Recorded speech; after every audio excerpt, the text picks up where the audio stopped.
Listo, ya estamos en Facebook, Miguel. Ok, perfecto. Entonces, ¿quieres que empiece con una presentación de los divertimentos, Luis? Por favor, ya que tú eres el de la idea y el empuje, venga.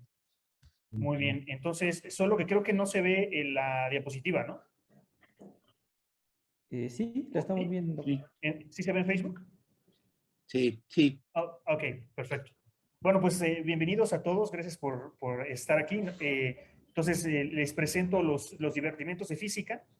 Entonces, la idea, ¿no? Está inspirada en estos interludios explicativos, ¿no? Que aparecen en el libro de Cubo de Termodinámica y que nos compartió Eleuterio Castaño. Y entonces, el objetivo, pues, es colocar tópicos generales con una discusión amena que brinda una transición suave entre cada capítulo del libro. Entonces, pues el espirituamiento de los divertimentos, digamos, es como un divertimento musical, ¿no? Tratar de hacer una composición con un número reducido de instrumentos, más o menos libre, de carácter ligero y lúdico. Entonces, el objetivo es compartir con ustedes primero una parte en términos lo más sencillos posible, ¿no? Vamos a hacer el esfuerzo, un tema y luego una parte de física y luego una parte procedimental, en donde a modo de taller, pues repasemos algunas de las ecuaciones, ¿no? Entonces, incluso también con la parte histórica, ¿no? Entonces, esa es la idea y aquí está el calendario de las diferentes charlas que habrán durante este trimestre 21O, ¿no? Empiezo yo con la teoría de ondas de spin, después Luis Alberto Hernández, que está con nosotros también y que es coorganizador de estos divertimentos, va a hablar de los diagramas de Feynman, después tendremos a Eleuterio Castaño, que también está colaborando con nosotros en la organización de esto, que nos va a hablar de gráficas cuánticas, y en la semana 11 tendremos a Román Linares con un tema que todavía nos va a compartir. Y pues pueden visitar la página de Facebook de Física Teórica de la UAM Iztapalapa, donde estamos compartiendo contenido de manera regular. Y el correo por si quieren ponerse en contacto con nosotros. Y muy bien, pues entonces ya después del comercial pasamos a la siguiente parte. Entonces te cedo la palabra, Luis, o no sé, el Utrio ya está por aquí, si quieras compartirnos algo. Y vamos a continuar, ¿no? Con el... Paso por acá. No, pues nada más, pues decir que me encuentro muy satisfecho con el trabajo que en particular los dos nuevos jóvenes miembros del área de física teórica se encuentran realizando y por este esfuerzo por presentar estos divertimentos, una palabra que siempre me cautivó desde la primera vez que lo vi, como decía Miguel, cuando lo vi por primera vez en el libro de Ryogo Kubo, cuando era estudiante de aquel entonces Física Teórica 2, o sea, termodinámica, pues, en pocas palabras. Espero que todos los presentes se unan a esta diversión de alto nivel, una diversión al estilo de científicos y que pues participemos todos de manera muy activa. Gracias. Muy bien, gracias, Eleuterio. Pues bueno, para iniciar la sesión del día de hoy, primero déjenme darle la bienvenida a todos ustedes, a los miembros de la comunidad de la UAMI, a nuestros colegas y amigos que nos están acompañando de otras instituciones, darles a todos ustedes la bienvenida y decirles que este es un espacio en el cual queremos disfrutar de la física. Está pensado para todo el mundo, pero enfocado con muchas ganas para los estudiantes de física de nuestra universidad. Entonces, el día de hoy vamos a inaugurar esta actividad del Departamento de Física, inspirada desde el área de Física Teórica, con la primera charla que Miguel Ángel Bastarrachea nos va a ofrecer. Charla, taller, van a ver que es una cosa más divertida, más allá que sea solamente hablar algún ponente. Y déjenme contarles un poquito de Miguel. Miguel es doctor en física, es licenciado en filosofía. Ambos grados los obtuvo en la Universidad Nacional Autónoma de México. Tiene varios reconocimientos. Déjenme mencionar algunos. La medalla Gabino Barreda en el 2011 por su alto desempeño en la licenciatura en física.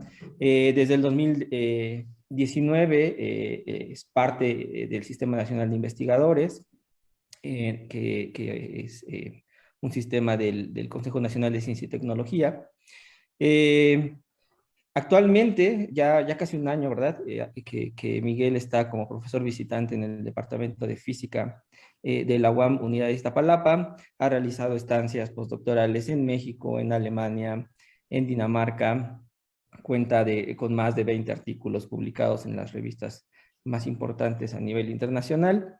Y bueno, es una persona activa en congresos, presentando seminarios, ponencias en México y fuera de México. Así que, qué mejor arranque que tenerlo a él con nosotros. Y bueno, Miguel, te cedo la palabra.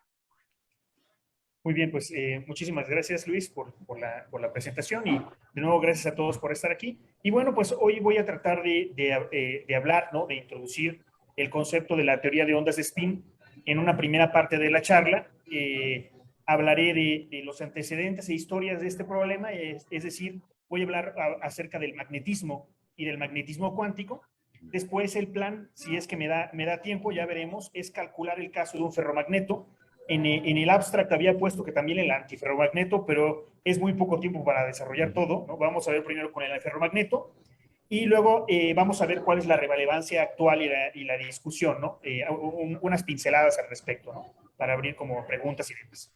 Y bueno, pues entonces déjenme empezar ya directo al grano con antecedentes e historias de este problema. Entonces, todo comienza, digamos, con los tipos de magnetismo que hay, ¿no? Entonces, en general, nosotros conocemos los objetos magnéticos de manera macroscópica. A los que más estamos acostumbrados son los ferromagnetos, ¿no? Que son los que típicamente se encontraba la gente en la antigüedad de manera casual, y que son materiales que poseen un magnetismo permanente, ¿no? Entonces, una de las preguntas era ¿por qué estos materiales tienen este magnetismo? Y más adelante se dieron cuenta de que este magnetismo, como una propiedad macroscópica, dependía de la temperatura, ¿no? Había una temperatura a la cual los ferromagnetos la pierden, entre otras propiedades que se pueden considerar termodinámicas. Entonces, macroscópicamente se puede describir de manera clara, y la preocupación de los científicos interesados en el magnetismo, y una larga e interesante historia del magnetismo, era averiguar microscópicamente qué estaba sucediendo. El otro tipo de magnetismo es el antiferromagnetismo, ¿no? Son materiales que se resisten a ser magnetizados. Y luego otros dos casos, que son el paramagnetismo, que son materiales que en presencia de un campo magnético externo, de otro imán, digamos, se pueden magnetizar, ¿no? Entonces, hay una transición, de hecho, entre ferromagnetismo y paramagnetismo, ¿no? En función de variables termodinámicas.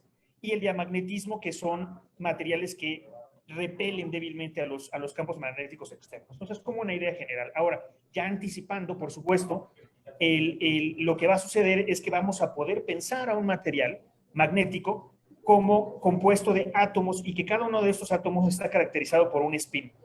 Y el spin va a ser un pequeño imancito que va a estar ahí en cada átomo. Entonces, este spin proviene pues de los electrones que están orbitando y que generan una pequeña corriente que a su vez genera un campo magnético. La realidad es que es mucho más complicado. Yo les decía a mis estudiantes del curso que di el trimestre pasado, que fue Cuántica 2, en donde uno tiene que considerar el spin del electrón, el spin del protón, el spin de cada una de las componentes de los átomos, ¿no? Pero en general, la aproximación que vamos a ver es pensar que cada uno de los átomos es un pequeño imancito, ¿no? Y entonces, en función de eso, pues uno puede pensar a cada uno de los tipos de materiales magnéticos como la alineación de estas pequeñas flechitas dentro del material, ¿no? Entonces, por ejemplo, el material paramagnético es tal que, en ausencia de un campo magnético externo, cada una de las flechitas pues apunta en direcciones diferentes. Entonces, si uno suma las contribuciones de cada una de ellas, pues al final es cero, ¿no? Entonces, no hay magnetización. En presencia de un campo magnético, las flechitas se alinean, y entonces tenemos que ahora se vuelve magnético el material. Y en el caso del ferromagneto, pues lo que sucede es que si no hay campo magnético, y es lo interesante, ¿no? Así es como hallamos a los materiales magnéticos a través de los ferromagnetos. En ausencia de un campo magnético externo, está alineado. Hay una dirección donde aparece el campo magnético. Entonces es como una descripción muy general de los imanes. Y bueno, pues vamos un poquito a ver a un video, ¿no? Les voy a compartir un video de las cosas increíbles, ¿no? Que sucede, porque pues se trata de divertirnos un poco. Entonces, permítanme un momento, ¿no? Voy a compartírselo y ustedes me dicen si lo pueden ver. El sonido no importa, ¿no? Pero ese es un experimento que se hace aprovechando las propiedades magnéticas de los materiales, ¿no? Entonces, sorprendentemente, uno pensaría pues siempre en materiales, digamos, inorgánicos, ¿no? Para poder hacer eso. A ver, solo un momento. Déjenme ver dónde quedó esto. Una disculpa por la tardanza, pero no... Ah, ya lo vi, aquí está. Entonces, ustedes me dicen si se ve el video. Bueno, hay una pantalla. ¿Sí se logra ver? Sí. ¿Sí? Sí, entonces, o sea, ese es un experimento súper divertido, ¿no? De hecho, hay un premio Ig Nobel al respecto, porque aprovechando las propiedades paramagnéticas de los sistemas pequeños, ¿no? Uno puede hacer levitar cosas orgánicas, ¿no? En este caso, una rana, ¿no? Entonces, es fantástico, porque usando campos magnéticos externos, se tiene, ¿no? A una rana ahí flotando en medio del vacío, ¿no? Y esto, pues, se puede hacer con pequeños saltamontes y otros animales pequeños, ¿no? Claramente el problema está en que si nosotros tenemos pues un sistema más grande como el caso de los seres humanos, pues necesitaríamos campos magnéticos más grandes y sería más complicado, ¿no? Muy bien, entonces eso es como que las cosas que hay detrás del magnetismo. Y ahora vamos a la cuestión, ¿no? La cuestión o la motivación, la pregunta que tenían los científicos ya que estaban cerca de la mecánica cuántica, ¿no? Finales del siglo XIX, era tratar de entender el origen del ferromagnetismo, ¿no? O sea, ¿de dónde salen estos imanes y por qué se comportaban sus variables como la magnetización, es decir, esta capacidad de estar imantado, como función de otras variables térmicas otras variables termodinámicas como la temperatura? Entonces, ese fue el problema que Pierre Weiss o Weiss, ¿no? Atacó en su momento, ¿no? Entonces, en el año 1907, comenzando el siglo pasado, Weiss intentaba explicar la existencia de una temperatura en la cual los sistemas se magnetizaban. Esto es una temperatura crítica, que se llamaba la temperatura de Curie, y que Pierre Curie, ¿no? Que ustedes lo conocen porque su esposa era Marie Curie, ¿no? Era una pareja de científicos muy fértil, había identificado. Además, Pierre Weiss quería explicar el paso de la magnetización nula a la saturación de la magnetización en un campo externo, en un campo magnético externo con los ferromagnetos. Es decir, quería explicar, ¿no? La naturaleza de los ferromagnetos. Y entonces Weiss se le ocurrieron dos hipótesis, ¿no? Para poder hacerlo. La primera es que asumió que debajo de cierta temperatura crítica, un ferromagneto estaba compuesto de pequeños dominios, le llamaba, que se podían magnetizar espontáneamente, ¿no? O sea, como que el material estaba hecho de pequeños pedacitos y esos pedacitos podían magnetizarse por sí mismos. Y entonces, si hay muchos dominios con diferentes direcciones, entonces el magnetismo se reduce, que era lo que contábamos anteriormente. O sea, lo que estaba viendo Weiss era explicar esta idea del spin, ¿no? Pero a partir de los dominios, ¿no? Y entonces, claramente, según esta explicación muy sencilla que fue la que di hace un momento, en presencia de los campos magnéticos externos de otro imán, pues se podían alinear estos dominios y aparecía, ¿no? Como el ferromagnetismo. Entonces aquí la cuestión es que era como espontáneo. Y es por eso que tenía esta segunda hipótesis, en donde decía que cada dominio se podía magnetizar espontáneamente porque cada átomo dentro de él tenía una especie de campo molecular fuerte, ¿no? Entonces este campo molecular podía espontáneamente alinear los dominios y esto generaba como la idea del ferromagnetismo. Y a partir de estas hipótesis, para no alargar la cuestión, pues lograron llegar a esta relación que es la ley de Curie-Weiss, ¿no? Que relaciona la magnetización respecto al campo magnético externo, y esto es igual a una constante, no tenemos los detalles de la constante, y que va como el inverso de la temperatura en relación a la temperatura crítica. Y entonces con esto pudo explicar cuál era, digamos, la fenomenología macroscópica de la magnetización de un imán en función de un campo externo y en función de la temperatura, que eran estas variables macroscópicas. Pero el problema es que había recurrido a dos hipótesis que no tenía formas de demostrar, digamos, ¿no? Y entonces, de hecho, la realidad es que se tardaron varios años, ¿no? en hallar evidencia experimental completa de este campo molecular fuerte. Sin embargo, mucho antes de la evidencia experimental apareció una explicación teórica. Y esto es lo que se conoce como el intercambio. Y aquí tenemos a tres personajes bastante importantes en esto. Uno es Werner Heisenberg, el otro es, aquí se me fue, ¿no? Este es Jakob Frenkel, no Jakob Heisenberg, no son hermanos, Jakob Frenkel y Paul Dirac, ¿no? Entonces, lo que sucedió es que este campo molecular de Bayes, pues fue un misterio básicamente por 20 años, ¿no? O sea, para nosotros escuchamos 1907, 1928 y es como, pues, el pasado, ¿no? Pero fueron 20 años de misterio, hasta que Frenkel y Heisenberg demostraron simultáneamente que el efecto de magnetización espontánea residía en un efecto cuántico que se llama el intercambio, ¿no? Exchange en inglés. Y entonces el intercambio, de hecho, había sido descubierto 2 años antes, también por Heisenberg y por Dirac, ¿no? Y es lo que vamos a discutir a continuación, y es el centro, digamos, de la idea de magnetismo, ¿no? Entonces, esta idea de intercambio se basa en el principio de exclusión de Pauli. Y yo sé que muchos del público ya están familiarizados, quizá otros no. Entonces, la idea es que existen un tipo de partículas que se llaman fermiones. Los electrones forman parte de este tipo de partículas que cumplen una regla que se debe a simetría del sistema, ¿no? En el fondo. Y entonces, de manera muy coloquial, lo que nos dice es que no pueden haber dos fermiones en el mismo estado cuántico en el mismo sistema cuántico. Entonces, en mecánica clásica nunca hay este tipo de problemas. Yo puedo tener dos partículas y lo único que puedo evitar es que estén en el mismo lugar, ¿no? Si fueran, por ejemplo, esferas de billar impenetrables, pero en general, como son partículas, no hay nada que evita que estén en el mismo lugar incluso, ¿ok? A menos que ponga yo una interacción. Pero cuánticamente esto no es así. Cuando yo tengo, por ejemplo, los niveles de energía de un átomo o algún nivel de energía cuántico, ¿no? Si yo acomodo mis fermiones, en este caso mis electrones, y yo tengo estas flechitas que decíamos que era el spin, lo que sucede es que no puede haber dos electrones que tengan las mismas características, idénticas en el mismo estado, en el mismo lugar cuántico, digamos, ¿no? Esto está prohibido. Entonces, mientras esta figura de arriba está prohibida, esta no, ¿no?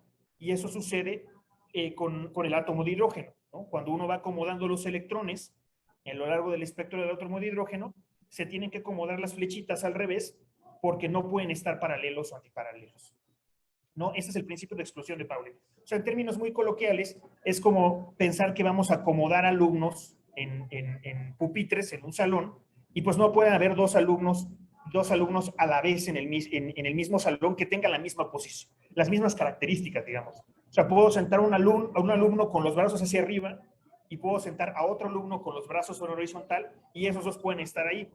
Pero si intenta entrar un alumno y sentarse con los brazos hacia arriba, pues no puede, se tiene que salir del salón, ¿no? Entonces este es el principio de exclusión de Pauli.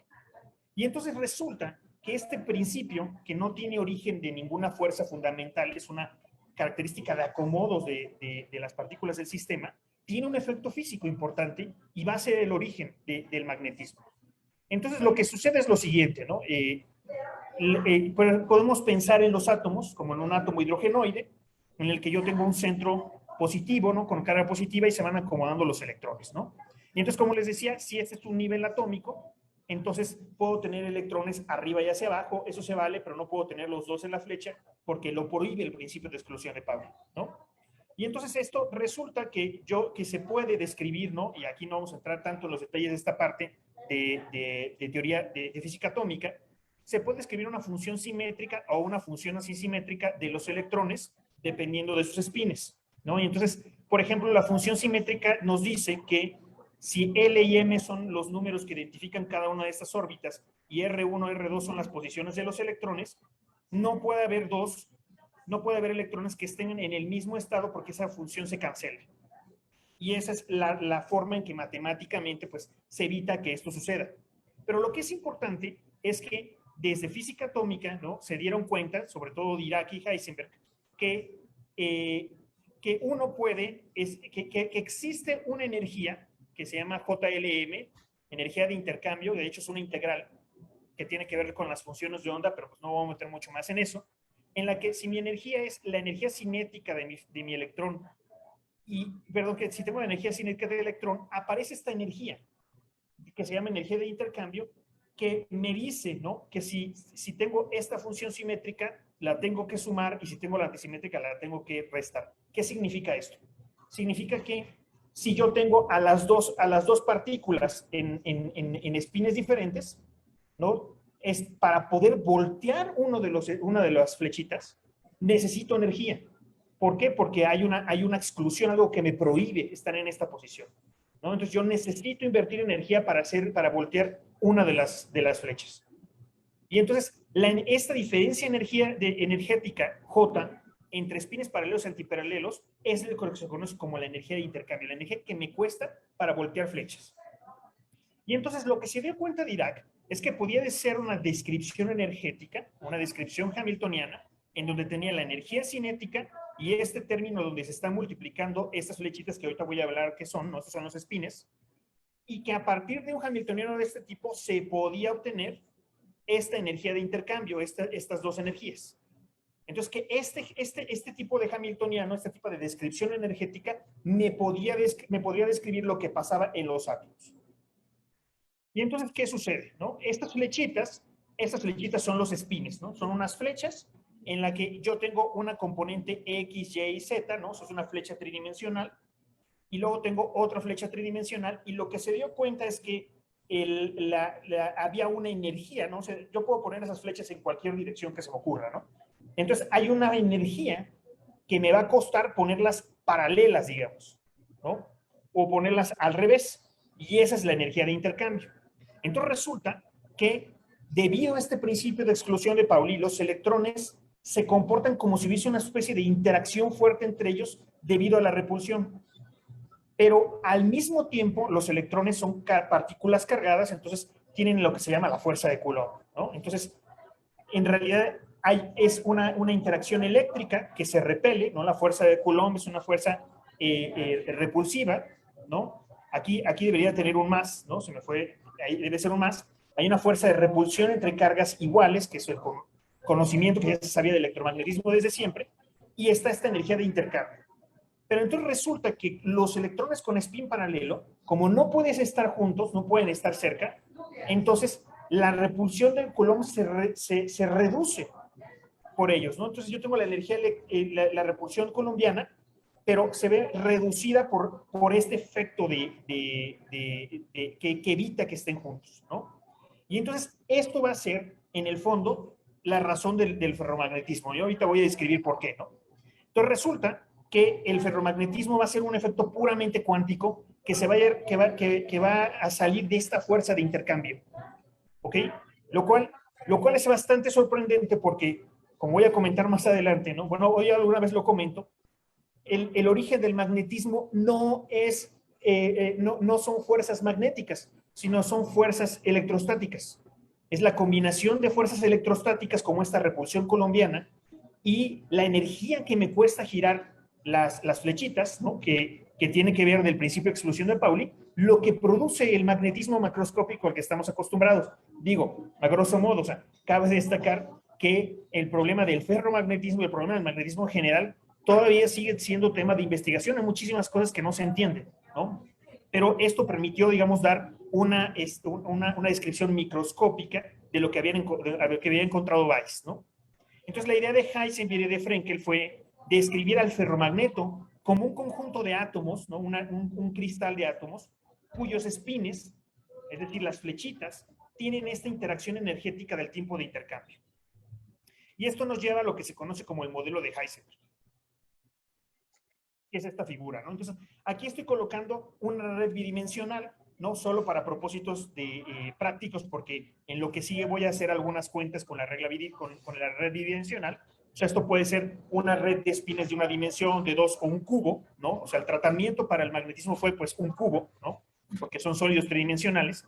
Y entonces la idea es que ahora uno puede pensar a que el sólido, que es como una red cristalina, está compuesto de estos átomos que tienen las flechitas, ¿no?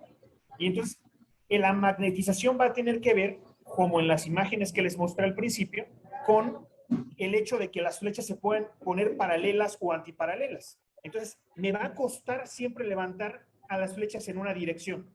Y esa es esta energía de intercambio, ¿no? Esta J no va aquí, una disculpa, ¿no? Entonces, ese es el modelo cuántico de Heisenberg.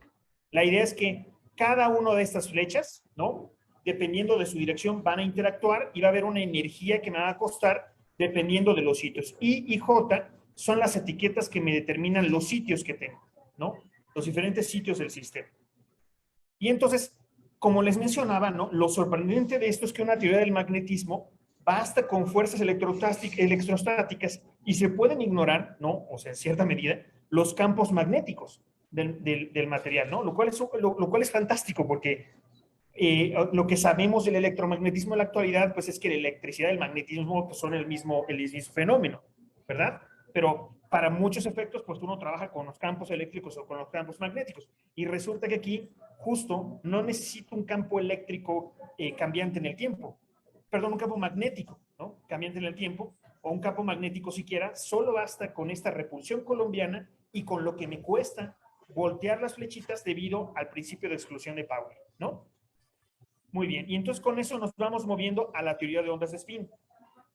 Entonces, la teoría de ondas de spin fue desarrollada por Felix Bloch en 1930, porque ya que más o menos ¿no? Habían pasado 4 o 5 años después del hamiltoniano de Heisenberg, ¿no? De ese trabajo de Heisenberg de Frenkel, pues aún no quedaron muy claras algunas cosas de cómo dependía con la temperatura, ¿no? Esta magnetización. Y entonces, en 1930, Bloch publicó los fundamentos de la teoría de spin clásica. Entonces, se basaba en el concepto de atomista, ¿no? O sea, de la misma idea de Heisenberg, en que había interacciones, pero ahora, y esto es lo interesante, en la descripción energética anterior, podría haber interacciones entre espines de otras partes de la red, ¿no? Porque son imanes finalmente, ¿no? Entonces, un imán a dos lugares, me voy a regresar, trato siempre de no regresarme, pero a dos lugares, pues este podría afectar a este, ¿no? O este más lejos. Entonces la aproximación de Bloch fue, no, solo se interactúa, la interacción dominante es entre primeros vecinos, ¿no? Como lo que me importa es darle la vuelta a las flechitas, entonces la energía de intercambio que importa es esa, ¿no? Entonces esa es la aproximación y por eso llegamos a este hamiltoniano muy sencillo, en donde tengo este paréntesis significa suma entre vecinos, cada spin interactúa, digamos, con la misma energía de intercambio, solo con sus vecinos, ¿no? Y entonces el objetivo de Bloch era describir los regímenes de baja temperatura de los ferromagnetos, ¿no? Es decir, cómo se comportaba el ferromagneto a baja temperatura. Y entonces desarrolló la teoría de onda spin, que ahora voy a comentar cómo va. Y después, pues, Freeman Dyson fue el que la extendió para ver órdenes superiores con respecto a la temperatura, ¿no? Y gracias a esta teoría, Bloch fue exitoso para predecir que la magnetización espontánea de un cubo, ¿no? O sea, de un ferromagneto tradicional, tridimensional, decrecía con la temperatura siguiendo una ley de T a la 3 medios, ¿no? Y que no podía haber ciertos órdenes magnéticos de corto alcance en dimensiones menores a 3, ¿no? Como muy general, ¿no? De cuáles son los resultados. Y entonces, pues ahora vamos a estas ondas de spin, ¿no? Y entonces déjenme comentarles cómo, ¿no? O sea, por qué son fenomenológicamente ondas, ¿no? Y de spin. Y para ello, déjenme compartirles una disculpa que esté cambiando de diferentes dispositivos, pero pues ya saben, ¿no? A ver, aquí está. Les voy a tener que compartir esta porque mi PDF medio se echó a perder. Ok. Entonces, a ver, ¿sí pueden ver mi presentación? No, una disculpa, ¿no? Qué pena que ahora, que ven todas las entrañas de mi PowerPoint. Entonces, ¿qué es lo que pasa? ¿No? Imagínense que tienen las flechitas y que le ponen una perturbación a una de las flechitas, ¿no? Entonces, esa flechita, como tiene una energía relacionada para poderse mover, ¿no? Como para poder intentar cambiar de dirección, pues va a afectar a la que esté al lado. Y así sucesivamente. Y entonces lo que sucede es que si yo pongo una perturbación en el imán, pues me pasa algo como esto, ¿no? O sea, esta perturbación del medio va a empezar a afectar a las de los lados y se me va a propagar. Y eso es lo que se dio cuenta Bloch, ¿no? O sea, físicamente.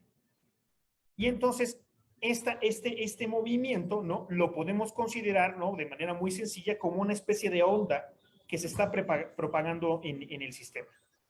¿Ok? Pero aún más que eso, y eso es lo interesante, estamos en el mundo cuántico. Entonces, como estamos en el mundo cuántico, probablemente las ondas probablemente están relacionadas con partículas. ¿Ok? Entonces resulta que uno puede pensar que esta propagación ondulatoria es como es un modo colectivo del sistema, o sea, colectivamente el sistema está moviéndose y se puede pensar como una especie de partícula una partícula propagándose, es decir, la excitación, ¿no? Yo le pongo una perturbación al spin, por la energía de intercambio empiezan a interactuar, ¿no?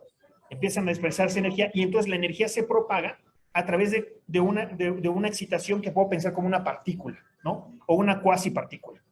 Y este sería, ¿no? Lo que se va a conocer como el magnón, ¿ok? Este magnón se va a propagar y entonces la teoría de ondas de spin básicamente lo que plantea es que puedo describir cuando hay poca energía en el sistema, es decir, a bajas temperaturas, el movimiento bueno, la dinámica del sistema a través de pequeñas partículas que en realidad son estas excitaciones colectivas, ¿no? Y estas partículas son los magnones. Y entonces en lo que sigue, la idea es presentarles más o menos la teoría, a ver si me da tiempo, ¿no? De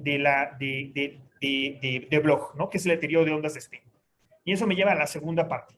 Pero no sé si hasta aquí alguien tiene alguna duda o comentario, ¿no?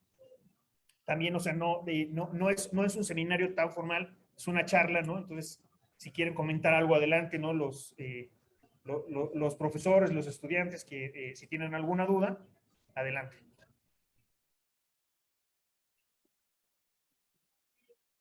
Y si no, pues entonces paso, ¿no? Al caso del ferromagneto. Espero que más o menos fenomenológicamente haya estado un poco claro, ¿no? Y no me haya volado demasiado la barda.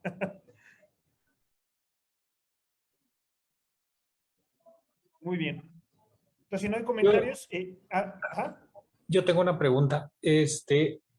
Adelante, Manuel. Entiendo que el comportamiento que comenta de esta onda surge como efecto de considerar solamente la interacción con el vecino inmediato.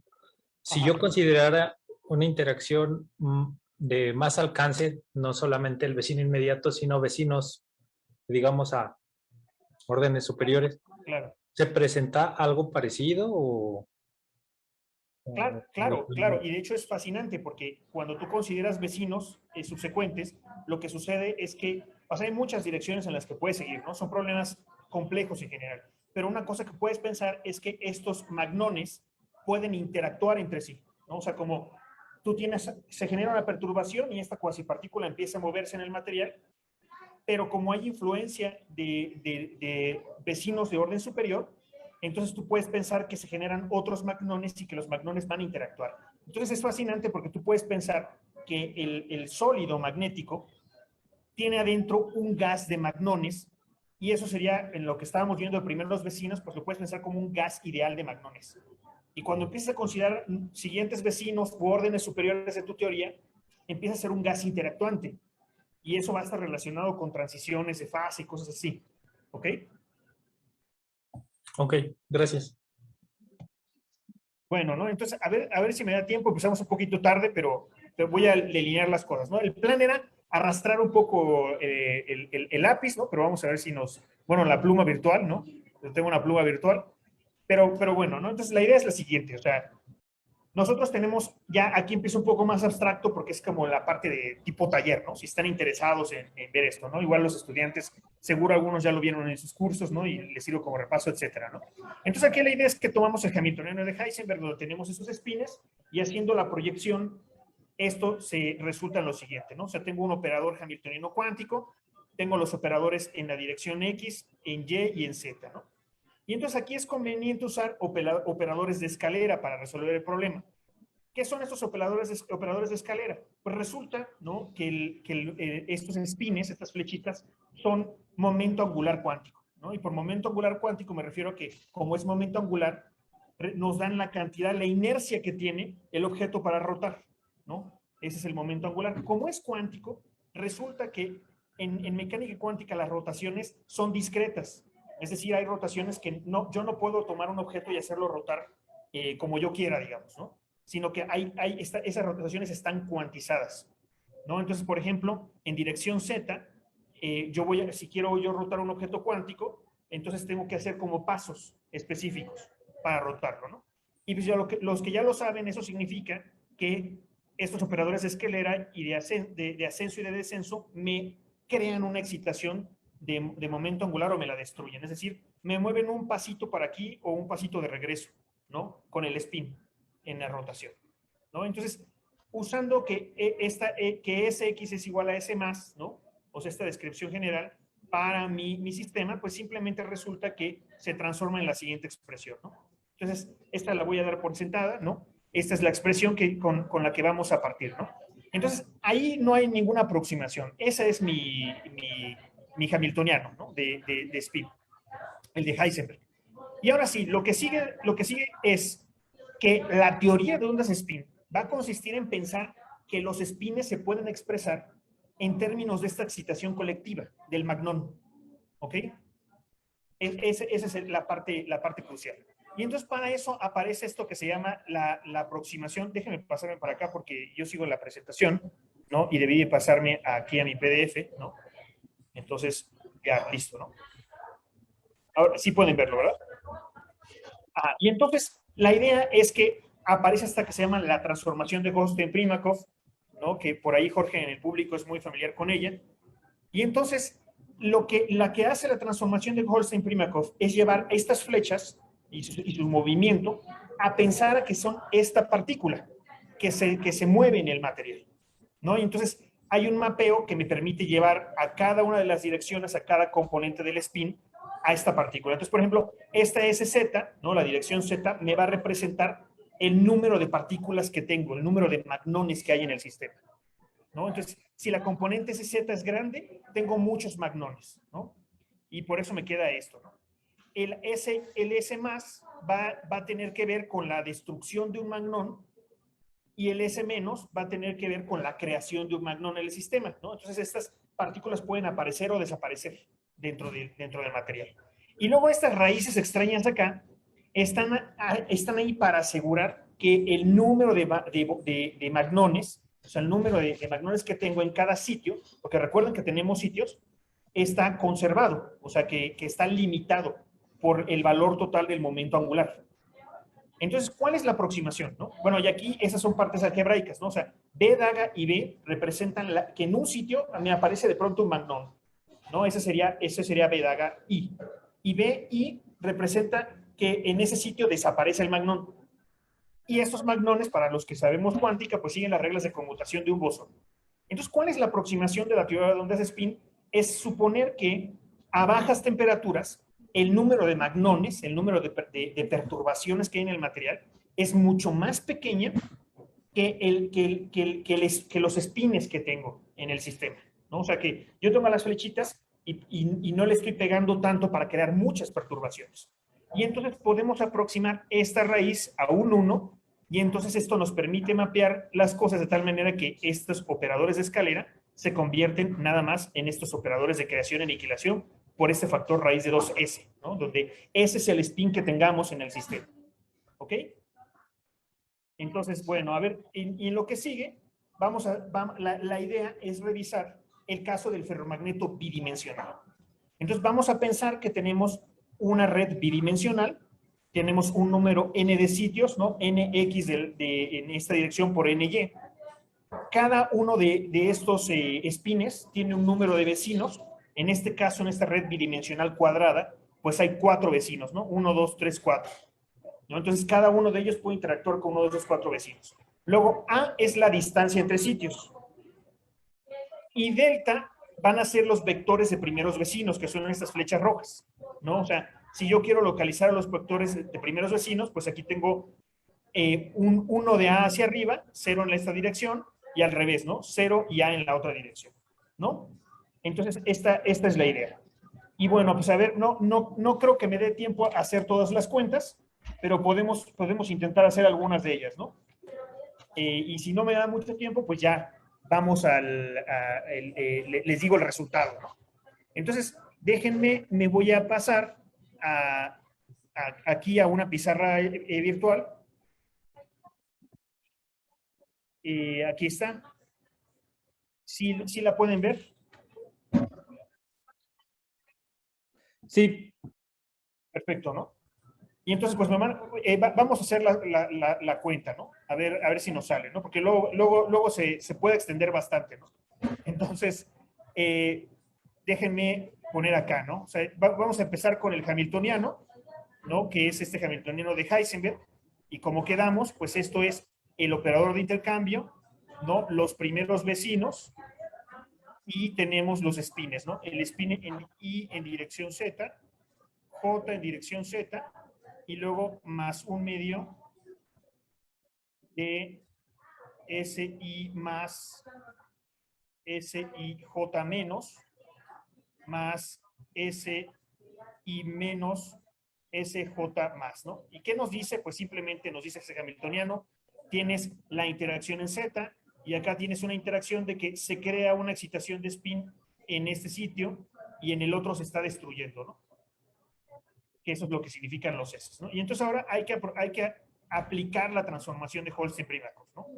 Que acabamos de ver, ¿no? Y esto sería, entonces, que yo tengo menos J, esta suma sobre primeros vecinos, y entonces aquí me va a quedar, si recuerdan bien, esto era S menos NI, que es el número de magnones que tengo, S menos NJ, ¿no? Y luego voy a tener más 1/2, y ya haciendo la aproximación que habíamos mencionado, ¿verdad? Entonces lo que voy a tener es que va a haber una raíz de 2S aquí por BI, raíz de 2S por BJ daga, más raíz de 2S por por BI daga, raíz de 2S por BJ, ¿no? Esa es la transformación que hicimos, ¿no? Y ahora seguimos avanzando, ¿no? Distribuimos los términos y demás, y vamos a tener lo siguiente, ¿no? Voy a juntar todo. Entonces vamos a tener que esto es S cuadrado, ¿no? Lo voy a tener menos S por NI más NJ, y luego más NI por NJ. ¿Ok? Y de este lado, pues voy a tener que esto es raíz de 2 por raíz de 2, y lo factorizo, ¿no? Y me va a quedar S por BI BJ daga más BI daga BJ. ¿Ok? Si tienen alguna duda o ven que estoy haciendo algo raro, pues me avisan, ¿no? Entonces, esto es lo que tenemos después de la transformación, ¿verdad? Y entonces, ahora podemos ir separando términos, ¿no? O sea, por ejemplo, este de acá, pues lo puedo separar de inmediato, ¿no? Y entonces, ¿qué va a suceder? Lo que voy a pedir, bueno, antes de eso, lo que voy a pedir, y ahora viene como que la siguiente aproximación, es que los términos, ¿no? En donde yo tenga términos de este tipo, ¿no? Este término en particular, si yo tengo NI, NJ, yo ese término lo puedo ver como un conjunto de varios operadores de estos de creación y aniquilación, ¿no? Yo tengo BJ daga, BJ.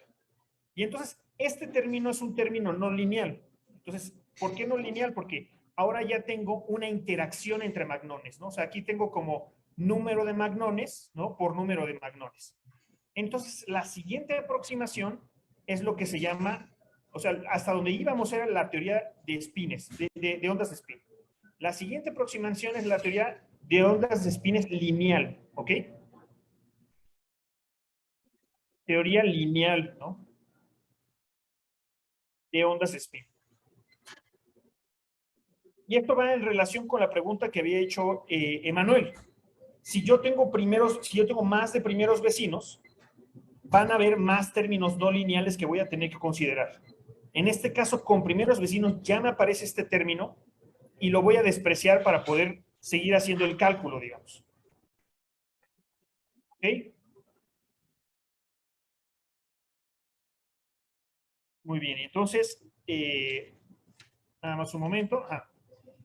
Y entonces, lo que me queda es lo siguiente. Voy a tener primero menos J por S cuadrado, la suma de IJ, y luego voy a tener todos estos términos, ¿no? Fíjense, tengo S aquí y S también acá. Entonces me queda menos, aquí se me fue, me queda menos J por S, y tengo la suma sobre primeros vecinos de BI BJ daga más BI daga BJ. Y luego más, lo siento, menos, que es este término de acá. Lo voy a escribir así. BI daga BI menos BJ daga BJ. ¿Ok? Entonces, ese es lo que me acaba de resultar, ¿no? Y aquí vemos que esto tiene sentido porque lo que nos dice esto es que si se destruye un magnón en un sitio, es porque se crea en otro, ¿no? Y el otro caso, ¿no? Y luego esto que me dan el número de sitios, ¿no? Perdón, el número de magnones en cada sitio. ¿Ok? Entonces, este es como que la solución que tengo. Y ahora, ¿qué hacemos con esta suma, no? Entonces, esta suma es la suma sobre vecinos. Entonces, lo que nos va a dar esta suma es el total, digamos, de vecinos que tengo, ¿no? Entonces, esta suma yo la puedo expresar de la siguiente manera. O sea, es la suma sobre los vecinos. Es decir, primero sumo sobre todos los sitios que tengo. Y luego, por cada sitio, tengo que sumar sobre los vecinos. Entonces, esto lo voy a expresar como la suma, ¿no? De J, pero donde tengo los vecinos, digamos, ¿no? J que sea vecino. ¿No? La podemos poner, digamos, temporalmente así, ¿no? Y entonces, si yo no tengo nada, ¿no? En este caso, pues lo que me va a quedar es que el número de espines que tengo, ¿no? Va a ser N, y luego tengo que sumar por los vecinos sin repetir. Entonces me va a quedar 4 vecinos entre 2. Y entonces aquí hay un primer resultado importante, ¿no? Y podríamos terminar todo el asunto, porque acabamos de encontrar la energía del estado base de este sistema. Es decir, en ausencia de magnones, recuerden que los magnones son mis ondas, ¿no? Entonces, si yo no tengo ondas en el material, que es este término, yo ya tengo la energía base del sistema. Y la energía base del sistema, pues resulta ser, ¿no? Menos J, que tiene sentido, es proporcional a esta energía de intercambio, el spin al cuadrado, el número de partículas, el número de vecinos entre 2. Y entonces este fue uno de los resultados importantes, pues, ¿no? De encontrar que en ausencia de magnones esto está funcionando, ¿no? Entonces mis magnones van a representar mis excitaciones en el sistema, ¿ok? Y bueno, ¿cuál es el siguiente parte del procedimiento? Bueno, pues yo puedo entonces escribir mi hamiltoniano como, ya que saqué, digamos, la energía del estado base, lo tengo expresado como E0 más este hamiltoniano, esta parte rojo, que son mis interacciones. ¿No? O sea, es como todas las excitaciones sobre el sistema. Y entonces, para tratar con ese sistema, ¿no? Uno se tiene que elevar un poquito más. Lo voy a repetir aquí, ¿no? Tengo menos J, la suma sobre los vecinos. Y tengo de nuevo, ¿no? BI daga BJ I más BJ daga BI más, habíamos dicho, ¿no? BI daga BI más BJ daga BJ, ¿no? En realidad esto tenía un menos, ahora que es importante, ¿no? ¿Ok? Y entonces, ¿cuál es el siguiente paso en esto?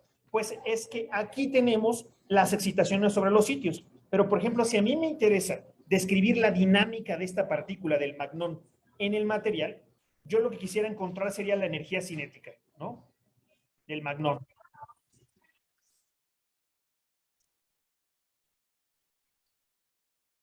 La energía cinética del magnón. Eso es lo que yo quiero.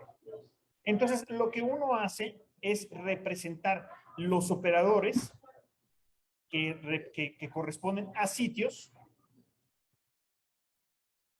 en términos de su transformada de Fourier.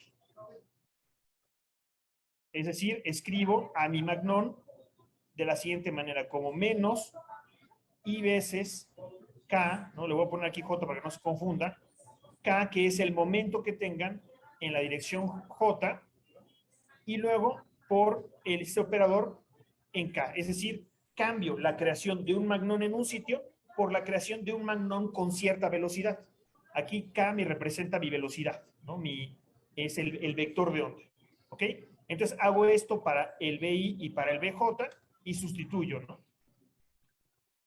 Y podemos seguir desarrollando esto, pero no quiero consumirle su tiempo, ¿no? Me gustaría ir cerrando.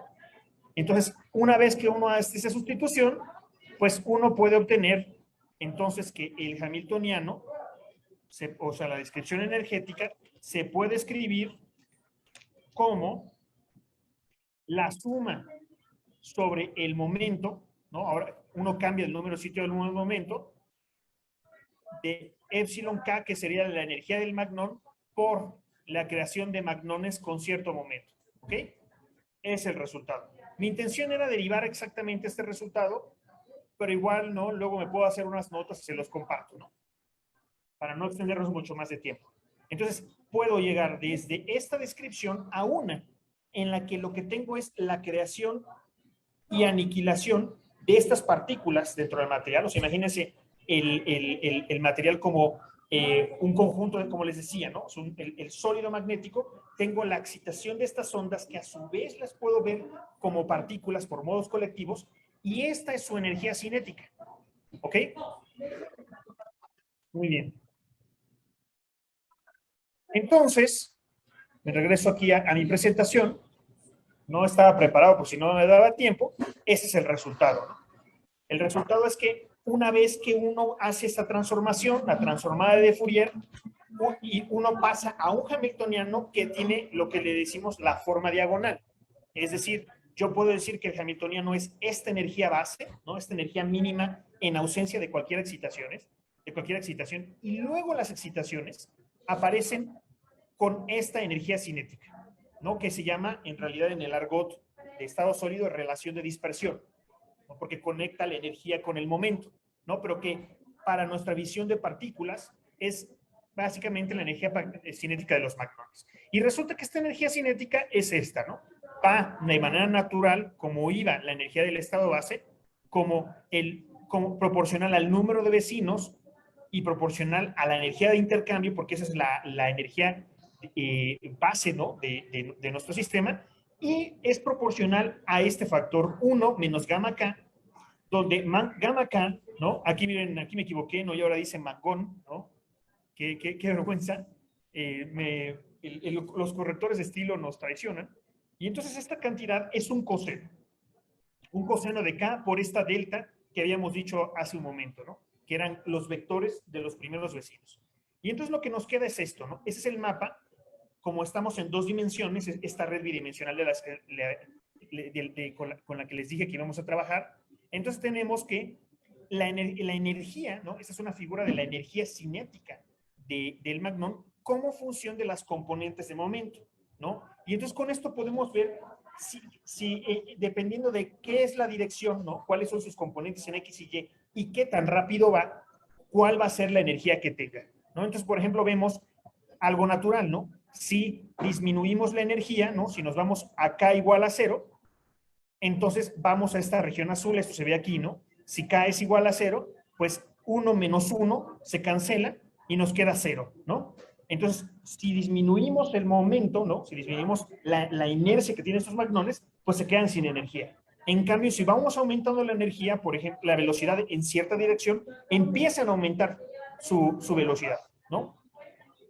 Esto es en la dirección de pi, ¿no? Cuando este coseno vale pi, entonces pues esto va a valer 1 básicamente y vamos a tener el máximo de velocidad de energía.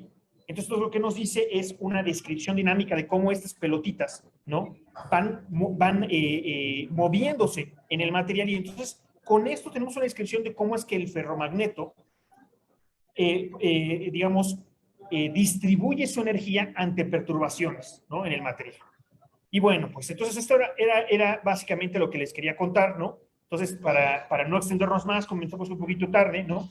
Entonces, ¿cuál es la revalencia actual, ¿no? Y la discusión de estos sistemas, ¿no? Por ejemplo, una cosa muy interesante, ¿no? Que me gustaría mencionar es la siguiente, ¿no? Entonces, déjenme compartirles este video. Nada más un momento.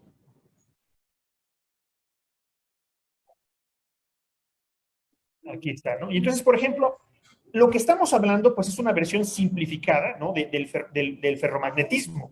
Pero el ferromagnetismo no solo ocurre en sólidos, ¿no? Ustedes quizá conozcan o están ya familiarizados con los fluidos ferromagnéticos, ¿no?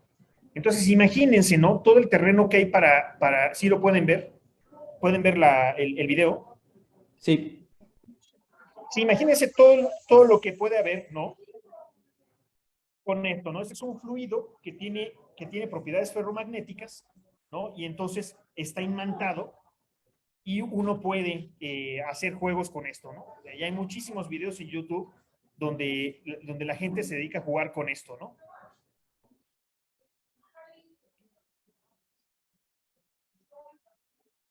Y entonces hay muchísimo que describir, ¿no? O sea, lo que acabamos de ver es el caso más sencillo, ¿no? O sea, es un sólido cristalino donde estoy haciendo muchas aproximaciones y estoy poniendo las flechitas y esto me permite describir su energía fundamental, las excitaciones sobre su energía fundamental y más adelante, eso ya no lo mostré, pues lo que descubrió Bloch, los comportamientos termodinámicos, ¿no? En relación a la temperatura, los campos externos, ¿no? Imagínense todo el material que hay ahí para describir este tipo de sistemas, ¿no? Entonces es fantástico. Y otra cosa súper útil, ¿no? Otra de las cosas interesantes en la actualidad, y de hecho yo llegué como a estudiar todo esto por esas razones, es el contexto de la simulación cuántica. Porque resulta que en la actualidad es posible tomar átomos fríos, generar una red óptica como una huevera, ¿no? Como esto, y esa red simula la estructura cristalina de un sólido. Y entonces uno puede tomar esos átomos y los átomos, por ejemplo, átomos de litio, ¿no? Accediendo a sus transiciones hiperfinas, uno puede generar orden ferromagnético o antiferromagnético o diferentes estructuras ordenadas dentro de esta huevera óptica, ¿no? O sea, esta cosa gris de acá son campos, básicamente son láseres, ¿no? Estacionarios que generan un potencial óptico. Y uno puede poner a los átomos ahí y puede uno simular lo que está pasando de manera muy sencilla con estos modelos, este modelo que acabamos de ver, usando átomos que uno puede controlar, ¿no? E incluso ver sus interacciones y hay muchas cosas que pueden hacer. Por ejemplo, pueden fijar a uno de estos átomos o pueden moverlo o pueden empujarlo, ¿no? Y ver cómo se transmiten las perturbaciones en el medio. Entonces, por ejemplo, uno de los problemas que se está tratando de estudiar, entre muchos otros, usando esto y los órdenes magnéticos, es el problema de la superconductividad de alta temperatura, ¿no? Que ustedes saben que hace varios años fue el boom, ¿no? En los 90 todo el mundo enloqueció y quería tratarlo de entender. Y ahora, pues esto promete, ¿no? Un camino para que uno pueda entender no solo el problema de la superconductividad de alta temperatura, ¿no? Esas arcillas que a temperatura relativamente alta generan superconductividad, sino otros problemas en sólidos a través de simularlos en redes ópticas con átomos, ¿no? Y la ventaja es que estos simuladores pues permiten describir con mucha facilidad este tipo de modelos simplificados, ¿no? Entonces, lo que sería un modelo súper simplificado para un problema complejo como un ferromagneto, en simulación cuántica se vuelve casi un problema exacto, ¿no?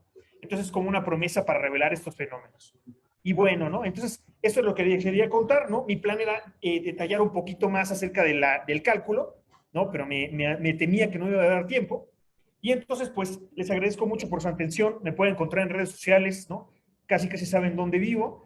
Y pues los invito a los siguientes divertimientos de física. Y por supuesto, ¿no? Si tienen preguntas y discusión, creo que todavía hay tiempo, ¿no, Luis? Un poquito.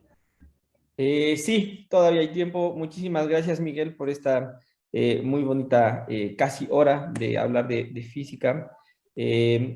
Vamos a pasar a la sección de preguntas. Ya hay levantada la mano de algunos de ustedes. Jorge, por favor. Gracias, Luis. Muchas gracias por la plática, estuvo muy interesante.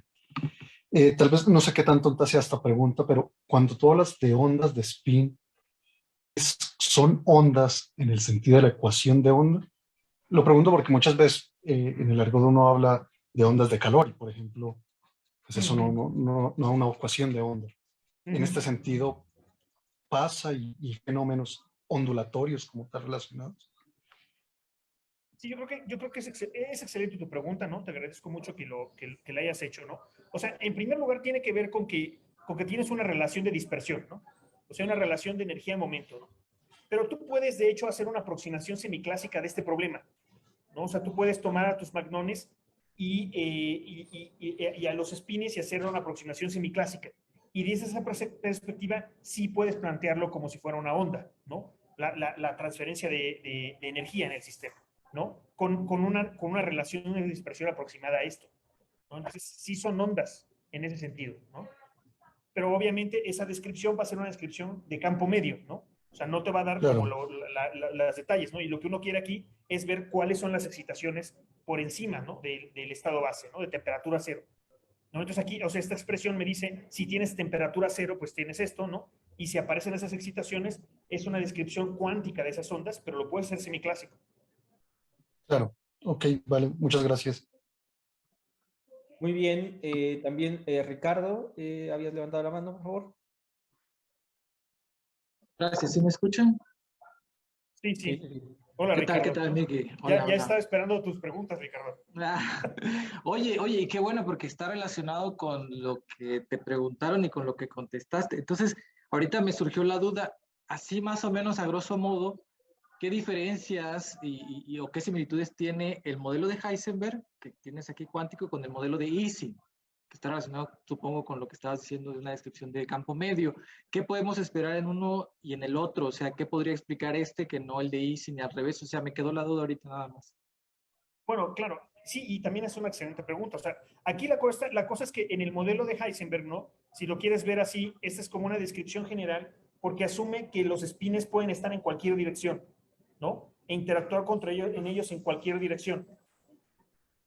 Entonces, o sea, de hecho, lo más general, pues es esta expresión de acá, ¿no? Que donde está la J de más, ¿no? Que me disculpo por ello, donde tienes un intercambio para cualesquiera dos espines, ¿no? En la red y en cualquier dirección. Entonces, cuando tú lo reduces al caso de Ising, estás pensando que nada más tienes la dirección Z, ¿no? Y Ujú. entonces tu hamiltoniano pues se transforma, pierdes estos términos, ¿no? Y te queda la dirección Z y ahí lo interesante pues es ver, por ejemplo, poner un campo magnético externo, que tú también puedes poner aquí, ¿no? Entonces, claramente en Ising también hay una especie de onda, ¿no? Nada más que está, o sea, tú puedes tener una perturbación tipo como, bueno, una excitación colectiva, ¿no? O sea, que nada más va a ser como arriba y abajo en la dirección de Z. O sea, esto tiene la generalidad de que puede ser cualquier dirección, ¿no? Como esa figura donde mostraba que iban girando, ¿no? Los espines. Ok, ok. Y sí, Sí, adelante, adelante. sí, pero me habías dicho algo más, ¿no? O sea, me habías dicho de Ising y Sí, Heisenberg. o sea, similitudes y diferencias, ¿no? Entre el modelo de Ising y el de Heisenberg. O sea, porque el de Ising en dos dimensiones, pues también te predice una transición de fase con una cierta temperatura crítica Claro, y explica ferromagnetismo, todo. Por eso quería yo saber, o sea, las diferencias o similitudes, ¿no? Nada más. Pero ya claro, dijiste una pero respecto a la dirección Z, claro.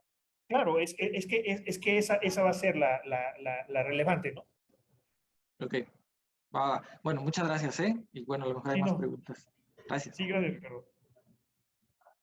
Muy bien, ¿alguna otra pregunta?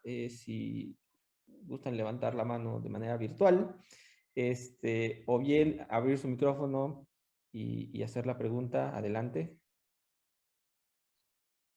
¿Puedo hacer una pregunta de ignorancia? Sí, claro. ¿Cómo aparece aquí la temperatura? Porque aquí es puramente la parte cuántica, ¿sí? Y este es para temperatura cero. Pero, Ujú. ¿cómo se introduce la temperatura ahora? Claro, lo que pasa es que, o sea, en este caso, ¿no? Lo que tú tienes aquí son bosones, ¿no? Sí. Entonces, estos objetos deben de seguir la estadística de Bose-Einstein. Ujú. Y entonces ahí es donde puedes meter la temperatura. Ah, ok. Ok.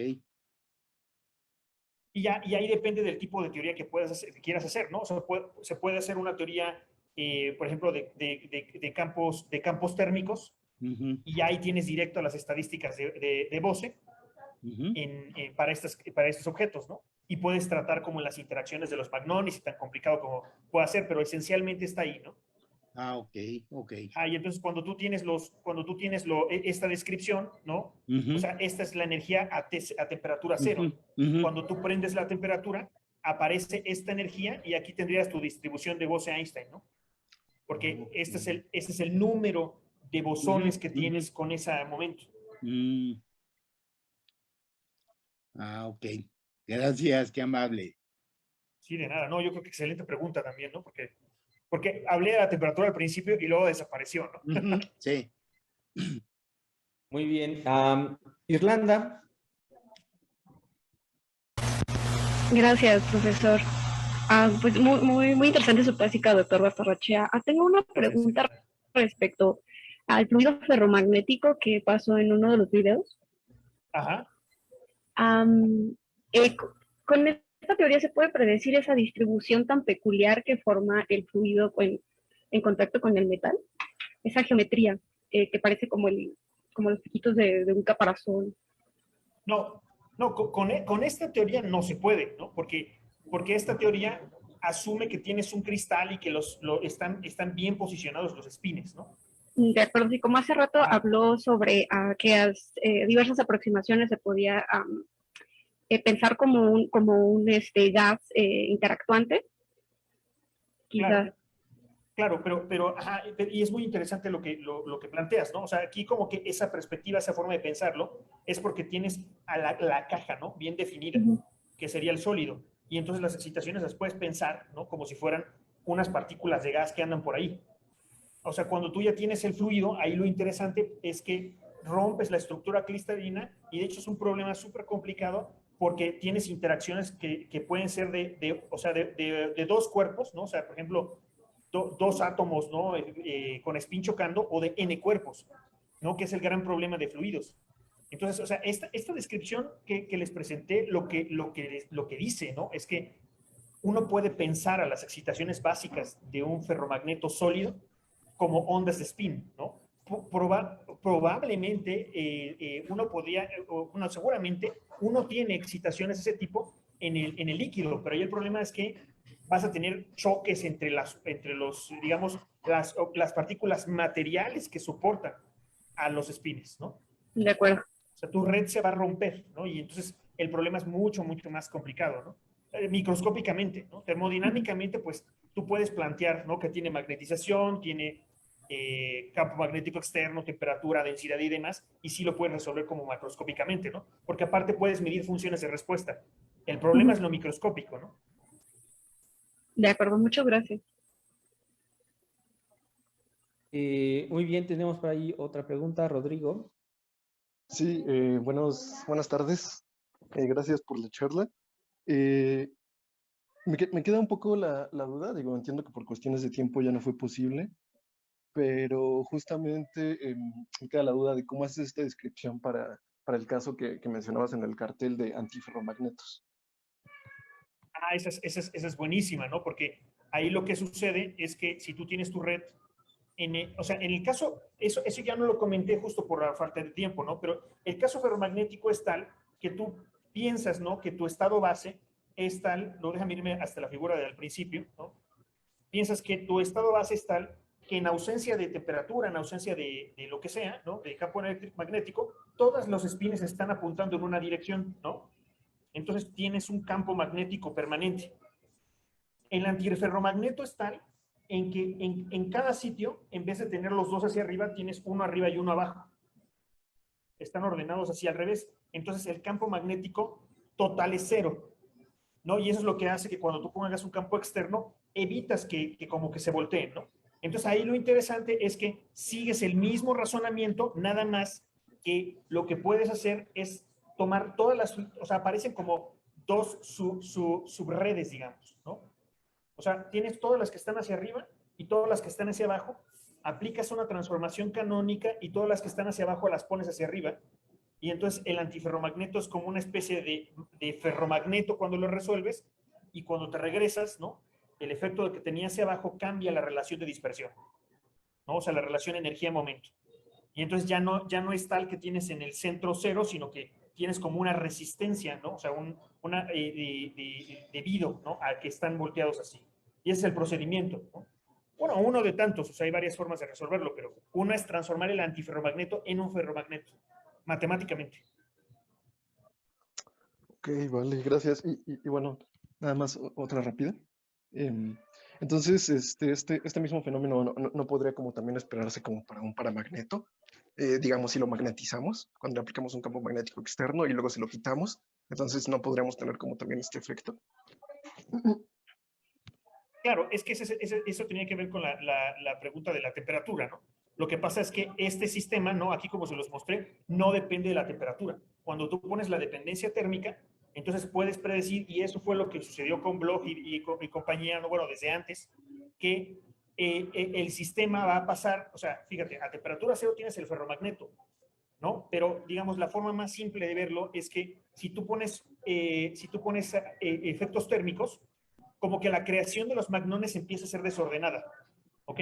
Entonces, es como, digamos, ¿cómo puedes pensar a los magnones, ¿no? Tienes un estanque de agua y arrojas una piedra, entonces crea una onda, y ahí está tu magnoncito, ¿no? Como bien caracterizado. Avientas 2 piedras y generas un par de ondas, pero si avientas así como, si dejas que llueva sobre el estanque, aparecen un montón de magnones, y entonces eso se vuelve un medio desordenado que rompe la configuración del magneto, del ferromagneto, ¿no? Entonces, o sea, con un magnón, como que todos estaban así girando, pero en la misma dirección, ¿no? Entonces, tenías el campo magnético. Al aumentar la temperatura, generas magnones desordenados y eso rompe el orden magnético. Y entonces se vuelve un paramagneto. Ah, ok, O sea, entiendo. Ajá, Sí. solo en presencia de un campo magnético fuerte se vuelven a alinear. Si tú lo quitas, se desalinean, ¿no? Sí, vale. Ok, gracias. Ok, muy bien. ¿Alguna otra pregunta?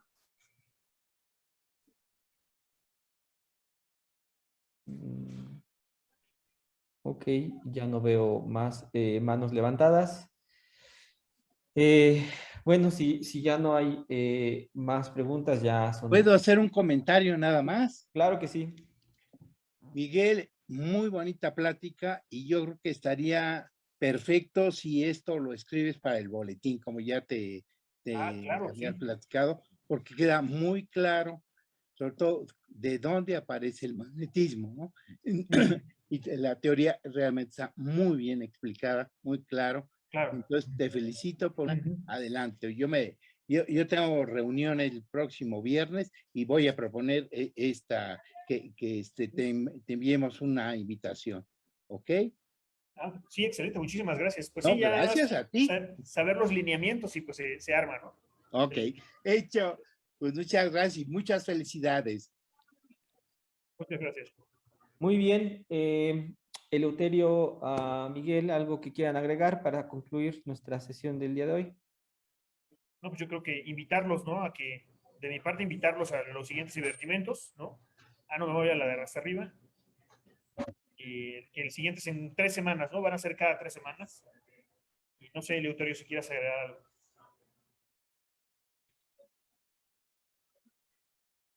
Solo saludos a todos y empecemos que sigamos con los divertimentos. Exacto, ¿no? Perfecto. Diagramas de Feynman. Vamos a seguir andando ahí ahora a escalas un poquito más chiquitas. Muy bien, pues entonces vamos a concluir la sesión del día de hoy. Les agradecemos a todos su presencia, su participación, su tiempo y quienes nos siguieron a través de las transmisiones de Facebook y nos van a ver en el futuro, ¿no? Pues espero disfruten de este espacio que es pensado, insisto, para toda la gente que le gusta la física, pero con un énfasis muy importante en los estudiantes de física de nuestra institución, la UAM Unidad Iztapalapa. Muy bien, muchísimas gracias. Nos vemos. Hasta luego.